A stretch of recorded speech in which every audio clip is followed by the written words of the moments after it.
On calminama yeeɓiyankoɓe Pinal TV, on calminama no feewi. En calmini dendagal yeeɓoɓe en e ngaɗo sanga e dendagal ɓiɓɓe fulɓe to mbawi tawede e Winndere nde kala. En puɗɗorima inde Gueno ko kanko woni bawɗo baɗowo, kanko woni joguiɗo dokkowo newiɗo newnowo kala ko woodi. En juule kodde annabaɓe Bajjo Abdoullahi Aminata kanko woni kodde ɓurɗo ɓurnaɗo Winndere. Caggal ɗum jetten nene e baba kamɓe goni sababu wodede ene o duniya yo Gueno jaabo dowuji ɗiɓe do'oto kala e saaha.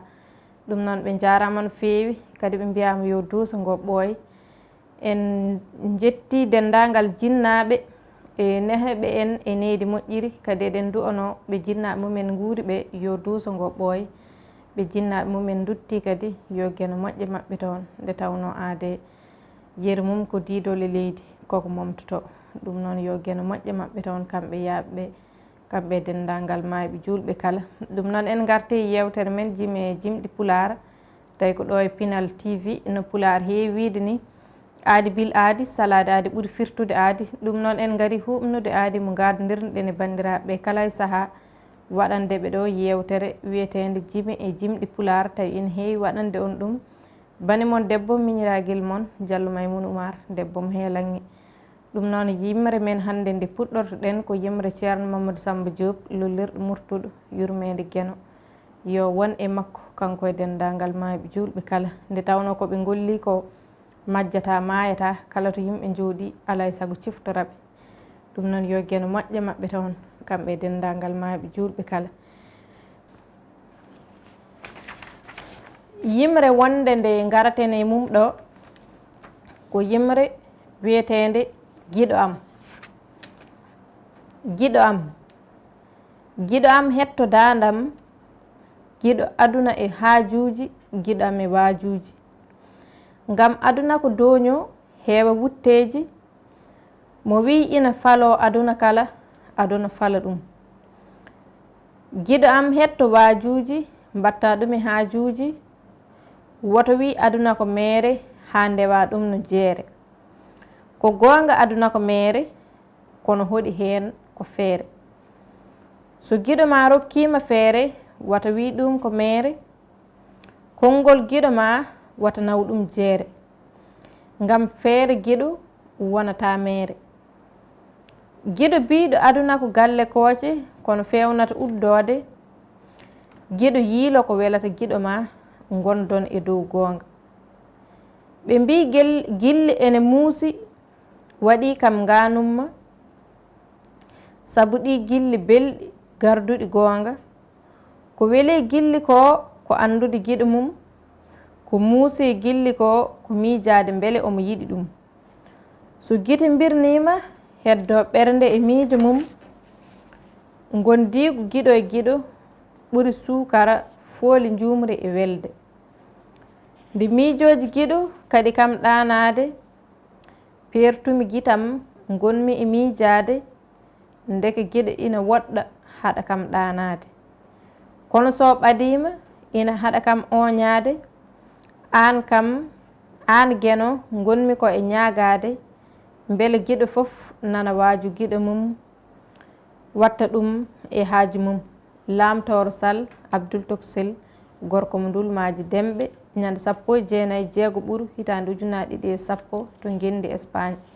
Ɗum noon ko enen keɗodi yimre makko nde o inniri giɗam o wi aduna ko mere kono hoɗi mum ko feere wata giɗo ma fewjane mbiya ɗum ko mere sabu feere giɗo wonata mere. Ɗum noon hande o kam ni en gari aduna mo serdude giɗo mum e gaño mum weeɓani sabu aɗa yiya neɗɗo ina fijanma ina jalanma an ala foof ka haalanta ɗum walla jaggira ɗum ko giɗo tawi kañum e nder ɓernde mum alanama gilli. Sabu gilli ko hunde tiiɗnde no feewi kadi andude giɗo mum wona hunde weɓde. Ɗum noon ko ceerno Ibrahima Oumar Kane katante leñol wiyata ko so tawi puydam ronkama jeyɗo yo rokke pamɗinɗo gilli. Ko giɗgol woni guura ɓernde balle yiɗodirɓe guurda. Wadde kanko wi kala pamɗinɗo gilli walla kala nder puyɗo ronkana walla kala nde puydam ronka heɓanede jeyɗo yo jomum rokkoye pamɗinɗo gilli. Ko pamɗinɗo gilli woni puyɗo. ɗum noon yo duuso ngo ɓooy ceerno Ibrahima Oumar Kane katan leñol. ɗum noon en beltanima ɓe no feewi e jime jimɗi ɗe ɓe mbaɗata walla kala e sahaa pulareeje ɗe ɓe mbaɗata ballitooje leñol kadi jaaduɗe renndo. ɗum noon wi kanko ceerno Lamtoro Sall e yimre makko nde o wi wata konngol giɗo ma wata naw ɗum jeere, sabu woni sahaaji neɗɗo ene fewjanma ko nafatma, joomum haalanma jaha anne taw wonmo kooliɗa goɗɗo jaha kalnoya ɗum oya bonnitanma ha bona. donka andude fof holko ɗum woni taw ko haala giɗo ma ka ƴettunoɗa nawɗa ɗum. wadde noon so tawi neɗɗo wondi e neɗɗo woni ko joom suudu, woni ko sehliraɗo, woni ko koddaɗo walla ko giɗo tan goɗɗo, saabu hande o eɗen jogo yiɗɓe ha heewi tawi goram ɓe cuwa taw hay yindirede. ɗum non yo gueno jokku gilli ɗi jokka yidde nde, saabu ko yidde woni foof, kala to yidde ala heewani wattinde.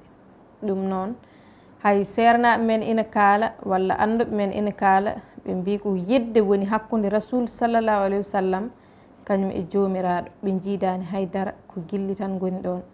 ɗum noon ko gilli ndeni aduna o yo gen dokku en wonde yiɗoɓe, o rokka en kadi andude holi wonɓe yiɗɓe men, beele mbawen jaggude yiɗɓe men no potɗen jaggirde ɗumen ni. saabu ceerno Lamtoro Sall ina heewi wiide woni sahaaji giɗgol jolata koye ɓernde, woni sahaaji jiɗɗo ina tampa tawi goram jiɗaɗo o kañum tinani. ɗum noon en beltanima ɓe no feewi kamɓe e pularuji maɓɓe payodinɗi, eɗen ñaago Allah kadi yo gueno junno gurdam maɓɓe, moƴƴina battane maɓɓe. ɗum noon yeeɓiyankoɓe Pinal TV en garde yewtere men jime jimɗi ha ɗo, ko ɗo kaddeten yewtere nde ha sahaji goɗɗi so tawi gueno haaji. Allah jarama, on jarama, yo gueno hokku en yiide sahaji goɗɗi yewtidanno e moon ko bani moon debbo Diallo Maymouna Oumar, debbo mo heelange. Allah jarama, on jarama, yo gueno rokku en duumade e jaam, yo jaam duumo e men ha abada.